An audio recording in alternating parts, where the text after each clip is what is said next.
Hello everyone, कैसे हैं आप सब। उम्मीद करता हूँ बढ़िया होंगे। और इससे पहले अपन 4 लेक्चर लगभग ले चुके हैं करंट इलेक्ट्रिसिटी के ऊपर। ये 5वां लेक्चर होने वाला है और इसके अंदर अपन समझेंगे केमिकल सेल के बारे में, सेलों के संयोजन के बारे में और इसके साथ साथ जो किरचॉफ के दिए गए नियम थे उन सभी के बारे में जानने वाले हैं। अब जो भी बच्चे नए हैं वो पहले जो भी पुराने लेक्चर हैं उनको देख लें और जो पीडीएफ वगैरह डाउनलोड करना है वो सब आपको डिस्क्रिप्शन में मिल जाएगा। यहाँ पर ज़्यादा थ्योरी नहीं रहेगी, मेनली अपन कॉन्सेप्ट के ऊपर ध्यान देंगे। ठीक है, तो आज का जो अपना टॉपिक रहने वाला है वो रहने वाला है केमिकल सेल। केमिकल सेल, ठीक है। अब इस टॉपिक को स्टार्ट करने से पहले जो बेसिक सा पॉइंट है वो मैं आपको बता दूं कि केमिकल सेल क्या होते हैं, इलेक्ट्रिक सेल क्या होते हैं, इनफैक्ट सेल क्या होते हैं। इन सारी चीज़ों के बारे में आप पढ़ोगे बहुत विस्तार से। आपकी केमिस्ट्री के अंदर जो विद्युत रासायनिक सेल वाला चैप्टर है, विद्युत रसायन जो उसका नाम है, उस वाले चैप्टर के अंदर ये जो चैप्टर है ये विद्युत धारा है, विद्युत रसायन नहीं है। इसीलिए इसके अंदर जो मेन पॉइंट है केमिकल सेल, उसके बारे में थोड़ा बहुत ही आपको जानना है, जो कि मैं यहाँ पर बता देता हूँ। ठीक है, केमिकल सेल क्या करता है, सेल क्या करते हैं, पहले ये समझ लो। जो सेल होते हैं वो आपकी एक एनर्जी को दूसरी एनर्जी में रूपांतरित करते हैं। एक एनर्जी हो सकती है केमिकल और दूसरी होगी जो इलेक्ट्रिक एनर्जी है वो। जैसे आपने टॉर्च को देखा होगा, ऐसे आप जला देते हो तो टॉर्च जल जाती है। तो टॉर्च जल रही है यानी कि उसके अंदर करंट है, लाइट है उसके अंदर। ठीक है, लेकिन पॉइंट ये है कि उसके अंदर करंट के लिए, करंट जैसी तो अपन ने कोई चीज़ भी नहीं लगाई उसमें, है ना, ना ही किसी बिजली के तार से जोड़ा, कहीं से नहीं जोड़ा। फिर वो करंट आ कहाँ से रहा है, वो करंट आ रहा है उसके अंदर जो सेल डले होते हैं, 3 सेल डलते हैं नॉर्मल टॉर्च के अंदर, एवरीडे के या फिर जो भी नई कंपनी आ गई अभी तो। ठीक है, तो उसके जो भी सेल डलते हैं 3, वो सिंपल से सेल होते हैं, उनके अंदर करंट वगैरह कुछ नहीं भरा होता। अगर आप उसको फोड़ के भी निकालोगे तो काला काला पदार्थ होगा और एक रॉड होगी, बेसिकली कार्बन की रॉड होती है वो, तो वो होगा, उसी को सेल बोला जाता है। तो वो जो काला काला जो पदार्थ भरा हुआ है वही पूरा करंट पैदा कर रहा है, तो उसी को सेल बोला जाता है। जिसमें आपका केमिकल पदार्थ होता है उसे केमिकल एनर्जी कह देते हैं, केमिकल एनर्जी, है ना। और यही कन्वर्ट हो रही है आपकी इलेक्ट्रिक एनर्जी में, जिससे आपकी टॉर्च जल रही है। ठीक है, टॉर्च जल रही है। तो केमिकल सेल कौन होते हैं, केमिकल सेल वो सेल होते हैं जो केमिकल एनर्जी को इलेक्ट्रिक एनर्जी में कन्वर्ट करते हैं। इन सेलों के बारे में आप जो आपकी केमिस्ट्री है उसमें बहुत बढ़िया तरीके से पढ़ोगे, जिसके उदाहरण में गैल्वेनिक सेल वगैरह आते हैं। इन सारी चीज़ों को विस्तार से पढ़ोगे। तो केमिकल सेल क्या होते हैं, वह सेल जो रासायनिक ऊर्जा को विद्युत ऊर्जा में परिवर्तित करते हैं, रासायनिक सेल कहलाते हैं। ठीक है, इस तरीके से लिख सकते हो, इन्हें बोलते हैं रासायनिक सेल। और ये क्या करते हैं, आपकी रासायनिक ऊर्जा को कन्वर्ट करते हैं विद्युत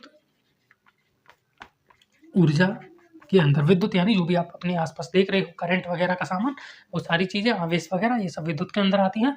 और रसायन यानी कि जो भी केमिकल आप जिन चीज़ों को देख पा रहे हो, पानी वगैरह, ये सब केमिकल में इंक्लूड कर लिए जाते हैं, कार्बन वगैरह। ठीक है, अब केमिकल सेल में होता क्या है ये भी आपको देखना है। तो केमिकल सेल जो होता है इसमें बेसिकली इलेक्ट्रोड होते हैं, ये 2 होते हैं, और इलेक्ट्रोलाइट होता है। ठीक है, इलेक्ट्रोड को इलेक्ट्रोड ही बोला जाता है। ठीक है, इलेक्ट्रोलाइट को बोला जाता है विद्युत अपघट्य। मैं यहाँ पर एक सेल का स्ट्रक्चर बना देता हूँ, जैसे मैंने ये सेल बना दिया।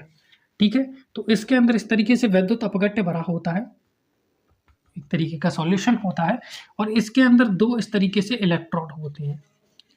एक इलेक्ट्रोड पॉजिटिव होता है, दूसरा नेगेटिव होता है। जो पॉजिटिव वाला भाग होता है उसे बोला जाता है कैथोड, और जो नेगेटिव वाला भाग होता है उसे बोला जाता है एनोड। ठीक है, और फिर ये आपस में इस तरीके से कनेक्टेड होती हैं। तो प्लस से माइनस की तरफ आप सभी जानते हो विद्युत धारा प्रवाहित होती है। क्या होती है, विद्युत धारा, जैसे आई बोलते हैं, करंट बोलते हैं, वो प्रवाहित होती है। ये कैथोड हो गया अपना, ये एनोड हो गया। तो इलेक्ट्रोड होते हैं, इलेक्ट्रोड में कौन कौन से आते हैं, एक कैथोड बताया मैंने आपको, कैथोड, इसको कैथोड ही बोलते हैं, और दूसरा बताया एनोड, इसको एनोड ही बोलते हैं, है ना। हिंदी में भी जो आपसे प्रश्न पूछे जाते हैं उसमें हिंदी में कैथोड और एनोड ही लिखा होता है, कुछ और नहीं लिखते। ठीक है, तो कैथोड से एनोड की तरफ विद्युत धारा का प्रवाह होता है। ये आपके पास इलेक्ट्रोलाइट है। अब मान लीजिए ये जो कैथोड है ये जिंक का है, एनोड है ये जिंक का है, कैथोड जो है ये कॉपर का बना हुआ है, इस तरीके से। तो जो आपके अंदर इलेक्ट्रोलाइट यहाँ पर लोगे वो आप ले सकते हो जिंक सल्फेट या फिर कॉपर सल्फेट का। ठीक है, ये ले सकते हो आप। इनसे कोई भी क्वेश्चन नहीं पूछा जाएगा क्योंकि ये आपको केमिस्ट्री में पढ़ने होते हैं। विद्युत धारा में आपसे क्या पूछा जा सकता है? विद्युत धारा में आपसे पूछा जा सकता है कि केमिकल सेल होता क्या है? तो वह सेल जो रासायनिक ऊर्जा को विद्युत ऊर्जा में परिवर्तित करे, रासायनिक सेल कहलाता है। रासायनिक सेल में क्या-क्या चीज़ें होती हैं? 2 इलेक्ट्रोड होते हैं आपके पास और विद्युत अपघट्य होते हैं। इलेक्ट्रोड में कैथोड कैसा होता है? धनात्मक होता है। एनोड कैसा होता है? ऋणात्मक होता है। ये वो चीज़ें हैं जो सेल के रिगार्डिंग आपसे पूछी जा सकती हैं और इनमें भी मेनली पूछा जाएगा तो परिभाषा, और चीज़ों के आने की संभावना बहुत कम रहती है। अब मेन चीज़ आपसे क्या पूछी जाएगी? वो है क्वेश्चन और आगे की चीज़ें जो मैं आपको बताने वाला हूँ। इन सारी चीज़ों को नोट कर लो पहले। चलो अब आगे देखते हैं कि और क्या आपसे पूछा जा सकता है सेल के बारे में। सेल देखो, पहली चीज़, अब ये एक चीज़ और देख लो कि बैटरी क्या होती है। इसको बाद में बताने से बढ़िया अभी बता देता हूँ। देखो, सेल को बेसिकली दर्शाया किस तरीके से जाता है? सेल को इस तरीके से दर्शाया जाता है। एक उसका पॉजिटिव टर्मिनल होता है, एक नेगेटिव। पॉजिटिव का मतलब ऐसा नहीं कि यहाँ पर प्लस आवेश है, यहाँ पर माइनस आवेश है। मैंने आपको पहले भी कई बार बताया है, पॉजिटिव यानी उच्च विभव होता है, नेगेटिव यानी कि निम्न विभव होता है। तो इसको बोला जाता है सेल। जब 2-3 सेल को कंबाइंड कर दिया जाता है, जैसे एक सेल ये हो गया, दूसरा सेल ये हो गया, तीसरा सेल ये हो गया, ठीक है? ये तो 3 सेल लगा दिए इकट्ठे, तो इसको बैटरी बोलते हैं। तो अकेला सेल अपना क्या कहलाता है? सेल कहलाता है। और जब बहुत सारे सेल मिल जाते हैं तो उसको बोला जाता है बैटरी। जैसे टॉर्च को भी कई जगह पर बैटरी बोल देते हैं सीधा।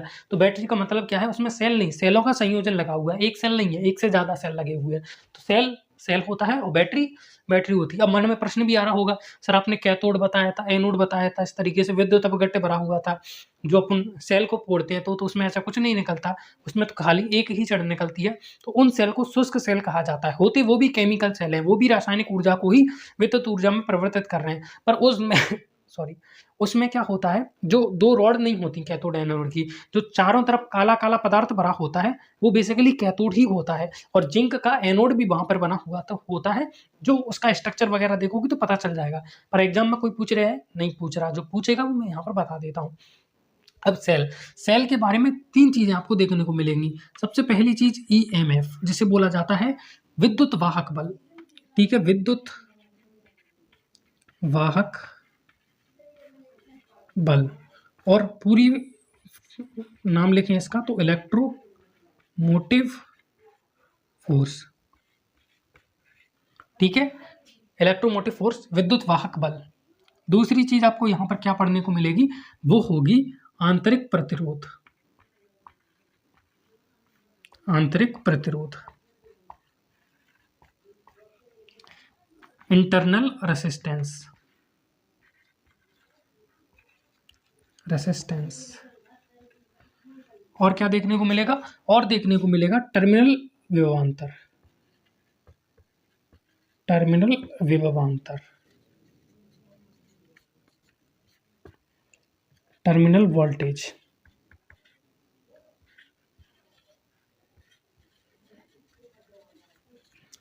अब ये भी देख लो, विद्युत वाहक बल को जनरली हम ई से या फिर ई से इस तरीके से दर्शा देते हैं।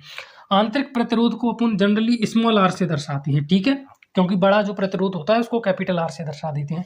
टर्मिनल वोल्टेज को अपन यहाँ पर वी से दर्शा देते हैं। तो विद्युत वाहक बल यानी कि इलेक्ट्रोमोटिव फोर्स और इंटरनल रेसिस्टेंस स्मॉल आर, और टर्मिनल विभवांतर टर्मिनल वोल्टेज जिसे स्मॉल वी से दर्शा देते हैं या वी से दर्शा देते हैं। छोड़ चक्कर इधर आओ।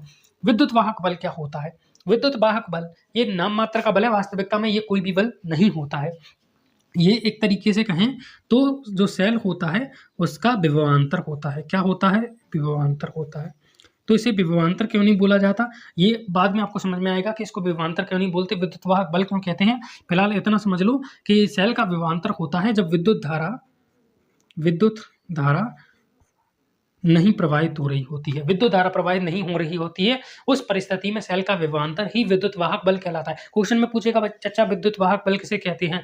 तो जब किसी सेल के अंदर विद्युत धारा का प्रवाह नहीं हो रहा होता है तो उस समय सेल का जो विभवांतर होता है वही उसका विद्युत वाहक बल कहलाता है। जब भी आप कोई नया सेल खरीद के लाते हो तो उस पर 5.6 वोल्ट वगैरह जो भी लिखा होता है ना, वो उसका विद्युत वाहक बल ही होता है। चूंकि ये विभवांतर है और विभवांतरक का मात्रक वोल्ट होता है तो उसका मात्रक भी वोल्ट होगा। सर बल का तो मात्रक वोल्ट नहीं होता, बल का मात्रक तो न्यूटन होता है। हाँ, ये एक धोखा है कि ये एक बल है, वास्तविकता में ये कोई बल नहीं होता। तो आप चाहो तो यहाँ पर लिख लो कि ये कोई वास्तविक बल नहीं है, ये कोई वास्तविक बल नहीं है, दरअसल ये विभवांतर ही है। इसको बल क्यों कहा जाता है मैं बाद में बात करूंगा इसके बारे में। आंतरिक प्रतिरोध क्या होता है? आंतरिक प्रतिरोध का अर्थ होता है कोई जो सेल है वो करंट का फ्लो कर रहा है, लेकिन इसका मतलब ये नहीं कि वो आसानी से सारे करंट का फ्लो कर रहा है। आप एक बल्ब इस्तेमाल करते हो, उसका अपना प्रतिरोध होता है, ठीक है? आप तार का इस्तेमाल करते हो, उस तार का अपना एक प्रतिरोध होता है। तो वैसे ही आप एक सेल को इस्तेमाल कर रहे हो, तो सेल के अंदर विद्युत अपघट्य भरा हुआ है। धीरे-धीरे उस विद्युत अपघट्य के अंदर जो है उसकी क्षमता में कमी आएगी, है ना? उसकी दक्षता में कमी आएगी, तो उसका प्रतिरोध बढ़ेगा धीरे-धीरे। तो जो सेल होते हैं उनका अपना एक प्रतिरोध होता है, जैसे हर चीज़ का प्रतिरोध होता है, तो सेल का प्रतिरोध, ठीक है? सेल का अपना प्रतिरोध, उसका आंतरिक प्रतिरोध होता है, ठीक है? इसी को आंतरिक प्रतिरोध कहते हैं। अब ये होता क्यों है? इसके 3-4 रीज़न होते हैं, जैसे उसके अंदर आयनों की होने वाली उल्टी-सीधी टक्कर होती है और तमाम रीज़न है, उनके ऊपर आपको अभी नहीं आना। कुछ थ्योरी वगैरह होगी तो आपको नोट्स के अंदर देखने को मिल जाएगी, ठीक है? तो विद्युत वाहक वाला समझ में आ गया। आंतरिक प्रतिरोध, जो सेल लगाते हो आप, यहाँ पर जो आपने सेल लगाया, इसका जो खुद का प्रतिरोध होता है, वो सेल का आंतरिक प्रतिरोध होता है। अब टर्मिनल विभवांतर क्या होता है? तो देखो मैं यहाँ पर एक लाइन बना देता हूँ ताकि आपको कोई डाउट ना हो, इस तरीके से, ठीक है? अब इसका टर्मिनल विभवांतर क्या होता है? टर्मिनल विभवांतर इसका और कुछ नहीं होता, इसका विभवांतर ही होता है। सर विभवांतर को तो विद्युत वाहक बल कहते हैं। रुको, विद्युत वाहक बल क्या होता है? जब विद्युत धारा प्रवाहित नहीं हो रही होती तब का विभवांतर। और ये क्या है? जब विद्युत धारा प्रवाहित हो रही है, ठीक है? उम्मीद करता हूँ इतनी चीजें आपकी समझ में आ गई होंगी, इनको नोट कर लो, बाकी सारी चीजें मैं अभी क्लियर कर देता हूँ, ठीक है? हाँ, तो अब मन में डाउट आ रहे होंगे कि ये क्या हो रहा है, ये भी विभवांतर, वो भी विभवांतर। समझने की कोशिश करो। जैसे ये अपने पास यहाँ पर बैटरी सेल लगा हुआ है और ये एक प्रतिरोध बना हुआ है, इसमें करंट बह रहा है आई, ठीक है? अब अपन ने जो सेल लिया है वो लिया है 5 वोल्ट का। क्या ले लिया? 5 वोल्ट का अपन ने सेल ले लिया। और तार का जो प्रतिरोध है, तार का जो प्रतिरोध है वो हो गया 5 ओम। तो V इक्वल टू क्या होता है? I R. V equal to क्या होता है? I R. तो 5 वोल्ट का अपने पास क्या है? विभव है, और प्रतिरोध कितना है? 5 ओम का है। तो विद्युत धारा की वैल्यू अपने को ज्ञात करनी है।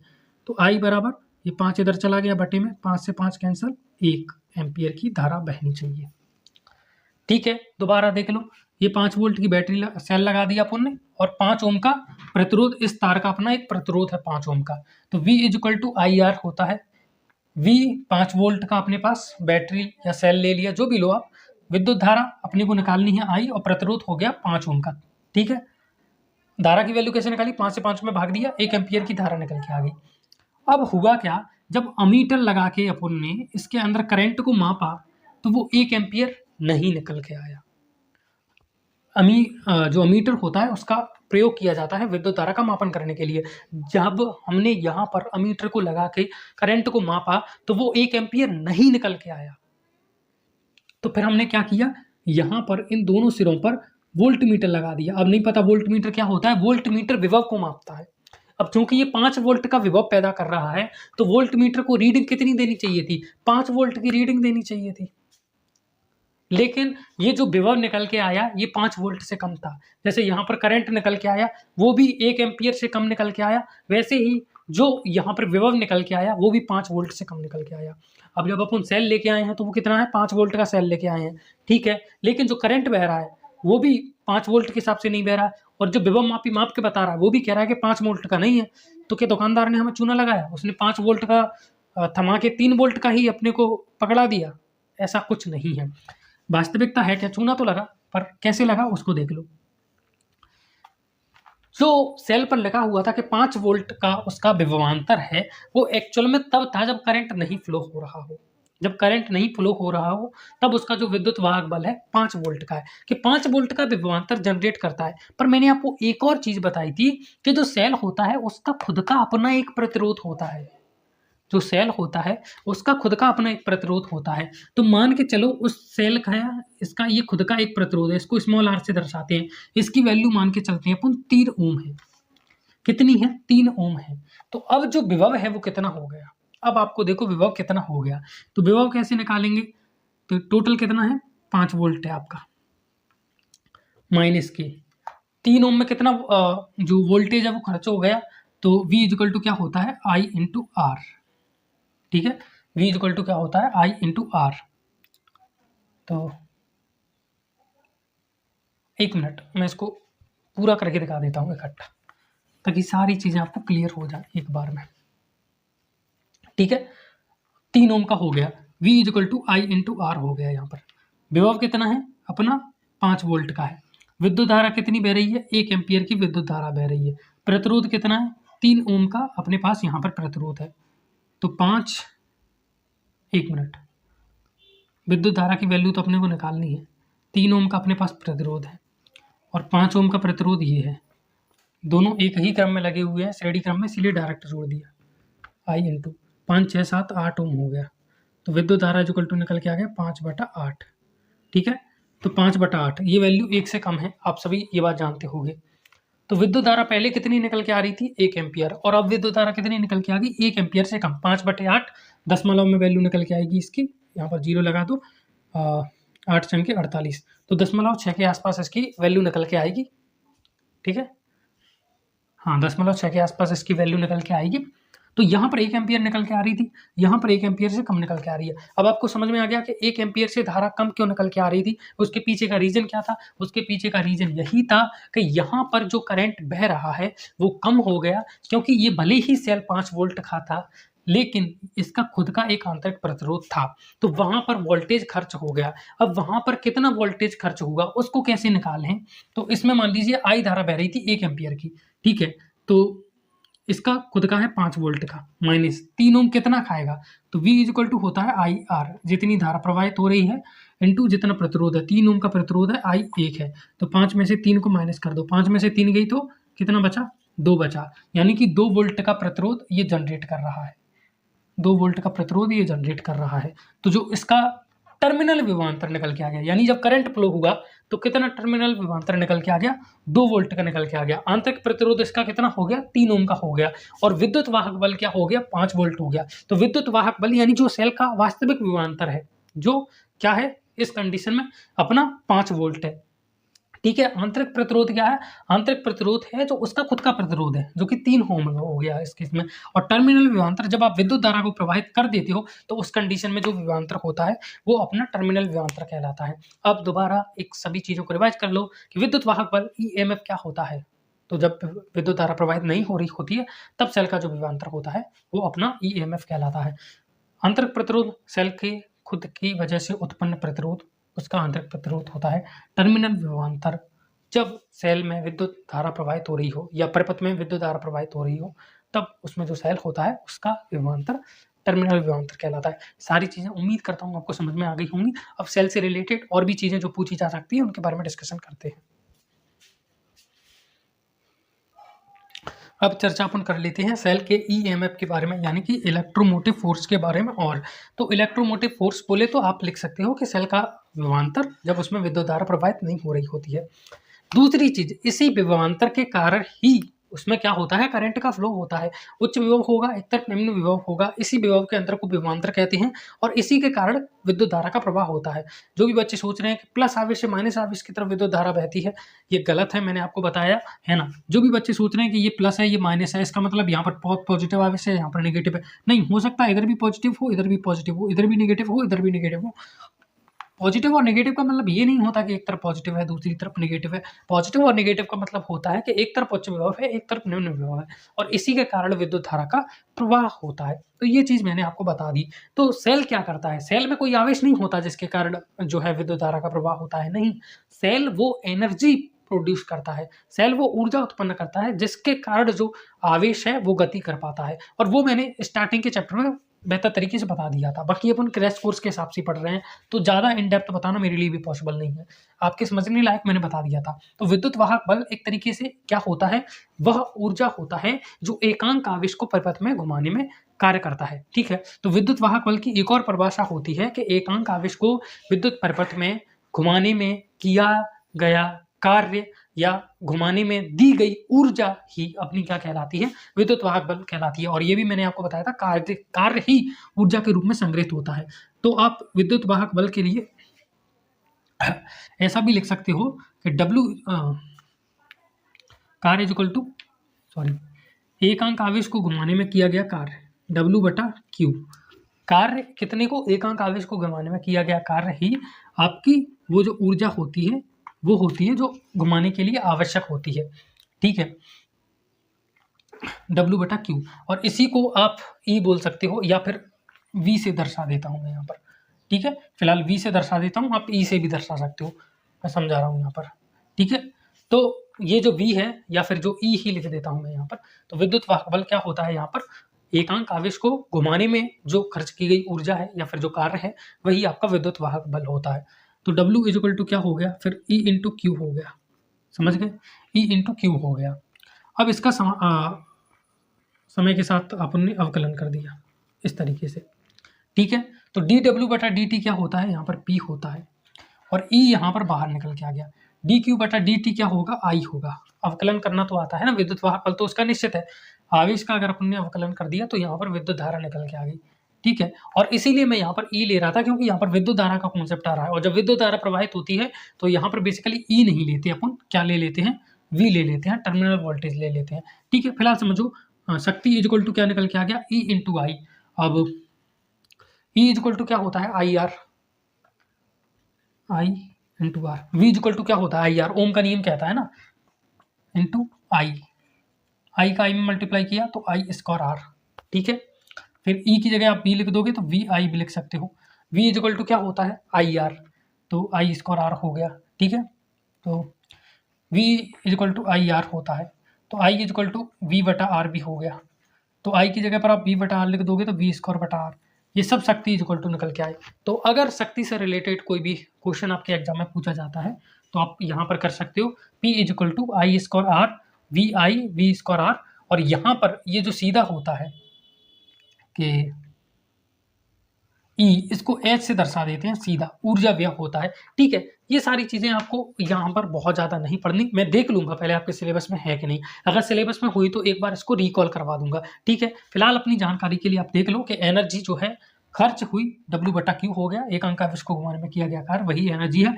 अवकलन कर दिया तो W इधर चला गया, W एक तरफ रह गया, Q इधर चला गया, तो E इंटू क्यू है ना। अब समाकलन किया तो अवकलन किया तो E तो एज इट इज रहा, Q का अवकलन हो गया समय के सापेक्ष, तो Q/T विद्युत धारा होती है, पहले भी बता चुका हूँ, और P है, और dQ/dt इंस्टेंटेनियस होती है, आप ये जानते हो, तात्क्षणिक होती है, तो ये भी तात्क्षणिक होगा। पर यहाँ पर विद्युत धारा भी कांस्टेंट है और ये जो बल है ये भी कांस्टेंट है, तो इसको एक तरीके से P एवरेज भी बोल देते हैं। अब मैं फालतू में बहुत ज़्यादा डिटेल में जाऊँगा तो आपको कन्फ्यूजन होगा, वो वैसे भी एग्जाम में आने वाला है नहीं। तो P equal to E into I हो गया, यही शक्ति होती है। E की जगह इसको V लिख लो, मैं कह रहा हूँ ना, ज़्यादा आसान होगा, फालतू में कन्फ्यूजन होगा E को लेकर, क्योंकि ज़्यादातर बुक में उसको सीधा V ही लिख देते हैं। तो V इक्वल टू W/Q, और अगर आप इस तरीके से करोगे तो फाइनल वैल्यू निकल के आ जाएगी V equal to I R, सीधा ओम के नियम का फॉर्मूला लगा के। तो ये शक्ति का फॉर्मूला याद रखना कैसे आ गई, अवकलन करने पर आ गई, कार्य का समय के साथ अवकलन करते हो, कार्य बटा समय शक्ति ही होती है। और ये मैं पुराने लेक्चर के अंदर भी कई बार बता चुका हूँ। ठीक है, और पिछली बार जो पढ़ाया था उसके अंदर भी मैंने यही बताया था कि कार्य बटा समय करते हो तो वो शक्ति होती है। तो ये उम्मीद करता हूँ आपको समझ में आ गया, शक्ति वगैरह क्या है, यहाँ पर विद्युत वाहक बल क्या है, आंतरिक प्रतिरोध क्या है, टर्मिनल वोल्टेज क्या है, ये सारी चीज़ें समझ में आ गई होंगी। ठीक है, अब इसको मैं इधर से मिटा देता हूँ, रुको, नीचे भी अभी जगह है तो पूरा इस्तेमाल करेंगे अपन बोर्ड को। ठीक है, अब देखो, ई में से अगर आप आई आर को घटा दोगे तो टर्मिनल वोल्टेज आपका निकल के आ जाएगा। आप सभी जानते हो ई अपना क्या हो गया, विद्युत वाहक बल हो गया, लेकिन उसका जो आंतरिक प्रतिरोध होता है ये कुछ वोल्टेज खा जाता है, सॉरी इसको स्मॉल आर से दर्शाते हैं, स्मॉल आर से दर्शाते हैं, तो कुछ वोल्टेज खा जाता है। कितना वोल्टेज खा जाता है, कितना वोल्टेज खा जाता है, तो आई विद्युत धारा प्रवाहित हो रही है उसमें, तो प्रतिरोध से मल्टीप्लाई कर दो, उतना ही वोल्टेज खा जाएगा। कैसे, चलो मैं आपको बता देता हूँ यहाँ पर। ठीक है, ये देखो, ये इसका आंतरिक प्रतिरोध हो गया स्मॉल आर। ठीक है, ये प्लस है ये माइनस है। अब यहाँ पर सिरों पर, यहाँ पर मान लो VA क्रिएट हो रहा है और यहाँ पर VB क्रिएट हो रहा है। एक चीज़ मैं आपको और बता दूं, जितने भी बच्चे हैं कि आगे चल के अपन किरचॉफ का लॉ पढ़ने वाले हैं, और किरचॉफ का लॉ पढ़ेंगे तो वहाँ पर आपको एक चीज़ और क्लियर हो जाएगी कि अपन चिन्ह प्रपाटी किस तरीके से इस्तेमाल करते हैं। फिलहाल हो सकता है उसमें आपको दिक्कत हो। ठीक है, तो आप समझो, यहाँ पर हो गया आपका VA थे इस तरीके से गए, और यहाँ पर अपना ई विद्युत वाहक बल हो गया, ई विद्युत वाहक बल हो गया। इधर गए तो यहाँ पर कुछ विद्युत धारा का खपत हो गया, तो माइनस के आई आर, ठीक है, सॉरी स्मॉल आर आएगा, स्मॉल आर आएगा, ठीक है, बराबर कहाँ पर खत्म हो गया, वी बी पर खत्म हो गया। एक मिनट, मैंने लूप गलत ले लिया, ठीक है। वैसे तो ये आगे चल के आप और भी ज़्यादा क्लियर हो जाओगे। यहाँ पर मैं बेसिक सा आइडिया दे देता हूँ आपको कुछ इस तरीके से कि मैंने यहाँ पर लूप ले लिया और प्लस से माइनस की तरफ इसमें विद्युत धारा प्रवाहित हो रही है। अब होता क्या है, जब आप लूप ले रहे होते हो तो इस तरीके से चलोगे आप, ठीक है, इस तरीके से चलोगे तो सबसे पहले आपको वी ए मिला, तो आपने वी ए को ले लिया यहाँ पर, ठीक है। इस तरीके से चले, प्लस से माइनस की तरफ गए तो माइनस का ई ले लिया, ठीक है, प्लस से माइनस की तरफ जाते हैं तो माइनस का ले लेते हैं। अब विद्युत धारा अपोजिट दिशा में बह रही है तो प्लस के आई आर हो गया यहाँ पर, है ना। और इस तरीके से गए तो यहाँ पर ले लिया माइनस के वी बी बराबर 0, तो वी ये हो गया यहाँ पर, माइनस के वी बी हो गया, ये इधर गया तो प्लस के ई हो गया, इधर गया तो माइनस के आई आर हो गया। ये स्मॉल आर है, मैं बार बार बड़ा आर ले रहा हूँ क्योंकि मुझे बड़े आर की आदत है। V A minus V B, V A minus V B, इसको विभवांतर मान लेते हैं, टर्मिनल वोल्टेज बोलते हैं वी, जो कि अपने को प्राप्त हो रहा है मीटर से, वी बराबर ई माइनस के आई आर। अब बहुत सारे बच्चों को यहाँ पर दिक्कत आ रही होगी कि मैं नेगेटिव पॉजिटिव कैसे ले लिया, तो मैं आपको अभी चिन्ह परिपाटी बता देता हूँ, इसकी आगे चल के आपको किरचॉफ के नियम में जरूरत पड़ेगी, ठीक है। तो अभी चिन्ह परिपाटी को समझ लो कि चिन्ह परिपाटी क्या होती है, फिर ये चीज़ भी आपकी समझ में आ जाएगी।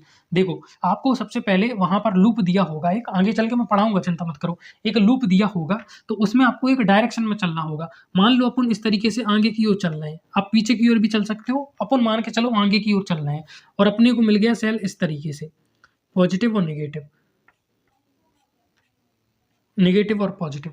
अगर इस तरीके से सेल मिलता है, अपन जा रहे हैं आगे की तरफ, पहले अपने को पॉजिटिव मिला फिर अपने को नेगेटिव मिला, तो इसको आपको क्या ले लेना है, नेगेटिव ले लेना है। और पहले आपको नेगेटिव मिला फिर आपको पॉजिटिव मिला, नेगेटिव छोटा होता है पॉजिटिव बड़ा होता है, ठीक है। पहले आपको नेगेटिव मिला बाद में आपको पॉजिटिव मिला, तो इसको आपको क्या ले लेना है, प्लस ले लेना है। दोबारा समझो, आप जा रहे हो आगे की तरफ, पहले प्लस मिल रहा है तो आपको माइनस ले लेना है, पहले माइनस मिल रहा है तो आपको प्लस मिल लेना है ना। आप उल्टा भी ले सकते हो, इसका मैं मना नहीं कर रहा, आप उल्टा भी ले सकते हो, पर अगर आप उल्टा लोगे तो आपको सब कुछ उल्टा लेना पड़ेगा, ठीक है। इसीलिए फालतू में कंफ्यूज मत हो, इसको मैं भी बेसिक सा बता रहा हूँ, आगे चल के डिटेल में बता दूंगा, ठीक है। तो प्लस मिल गया, प्लस माइनस मिल गया, माइनस प्लस मिल गया, ठीक है। अब जैसे प्रतिरोध आपको मिल रहा है, प्रतिरोध आपको मिल रहा है, तो आप जा रहे हो आगे की तरफ और करंट भी जा रहा है आगे की तरफ, तो प्लस का आई आर ले लेना है आपको। आप जा रहे हो आगे की तरफ और करंट जा रहा है विपरीत दिशा में, तो आपको ले लेना है प्लस का आई आर और यहाँ पर माइनस का। अगर आपकी दिशा में करंट है तो माइनस का आई आर लेना है, और विपरीत दिशा में करंट है तो प्लस का आई आर ले लेना है। ये चिन्ह परिपाटी है, दोबारा समझ लो।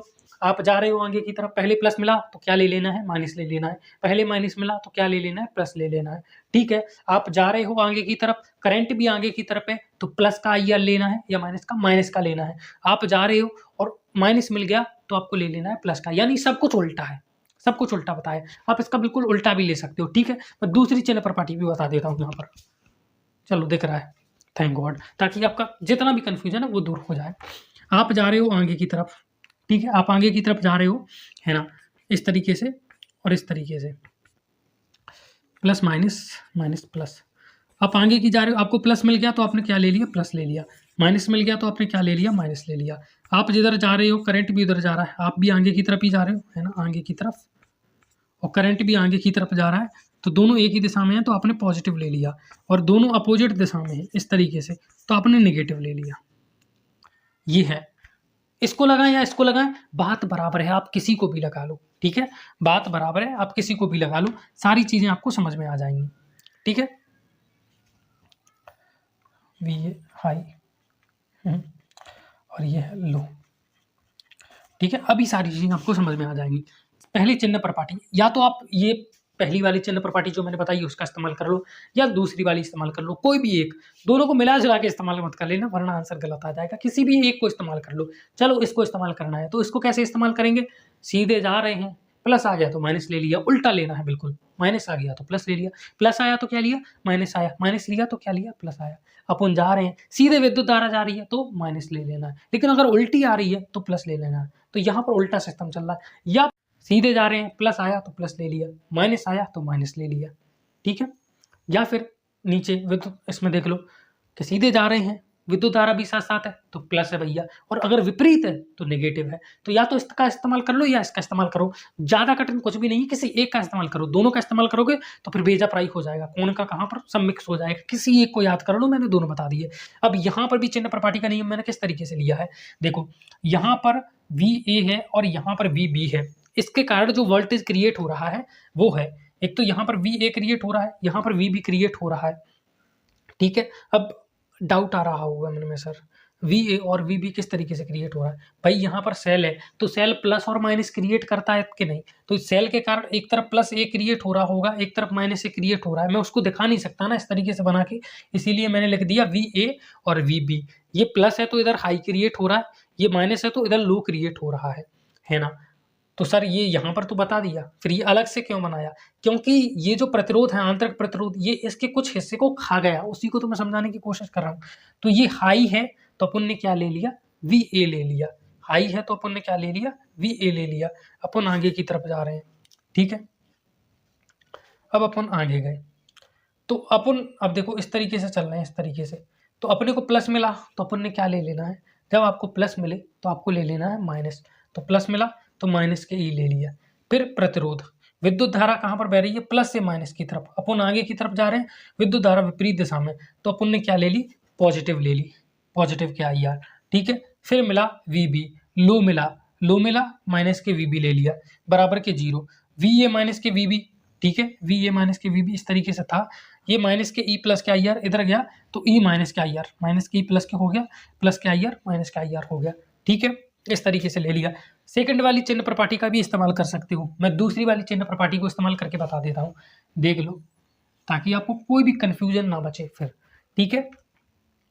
देखो यहाँ से यहाँ पर मान के चलो विभवांतर B क्रिएट हो रहा है, यहाँ पर कोई दिक्कत ना हो, इसीलिए मैंने इसको सीधा ले लिया कि मान के चलो यहाँ पर विभवांतर V क्रिएट हो रहा है, यहाँ पर पॉजिटिव नेगेटिव है, ठीक है, तो ये भी उसी तरीके से होगा, पॉजिटिव और नेगेटिव, ठीक है। अब अपन इस तरीके से जा रहे हैं तो पहले अपने को नेगेटिव मिलेगा फिर अपने को पॉजिटिव मिलेगा, इसीलिए मैंने इसको ऑलरेडी क्या ले लिया, नेगेटिव ले लिया, ठीक है।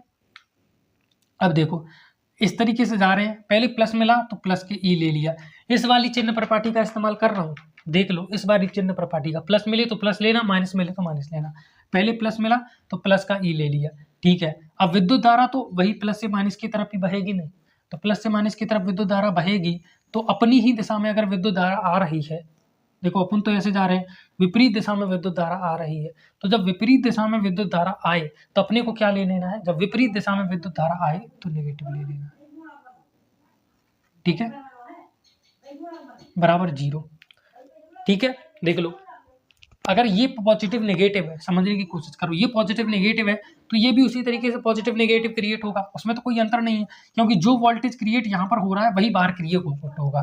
देखो ये प्लस है, ये माइनस में, उच्च विभव निम्न विभव, इसका आंतरिक प्रतिरोध कुछ खा गया, इसका EMF E था प्लस माइनस, इसका आंतरिक प्रतिरोध कुछ खा गया, तो उसके कारण जो टर्मिनल वोल्टेज क्रिएट होगा वो E के बराबर नहीं था, मैंने करके बताया था ना अभी एग्जाम्पल में कि E 5 था और V की वैल्यू कुछ और निकल के आई थी, क्यों, क्योंकि आंतरिक प्रतिरोध कुछ खा गया, तो आंतरिक प्रतिरोध खा गया फिर भी रहेगा तो इस तरफ पॉजिटिव इस तरफ नेगेटिव ही ना, ऐसा तो नहीं हो जाएगा कि इस तरफ नेगेटिव है इस तरफ पॉजिटिव हो जाएगा।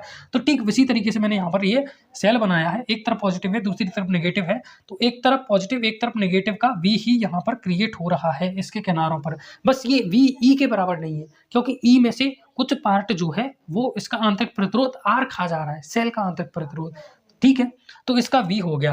अब अगर ये पॉजिटिव से नेगेटिव है तो V भी पॉजिटिव से नेगेटिव ही होगा इस तरीके से, अब मैं उसको बना नहीं सकता ना, इसीलिए मैंने यहाँ पर पहले लिखा था हाई वोल्टेज और लो वोल्टेज, ठीक है।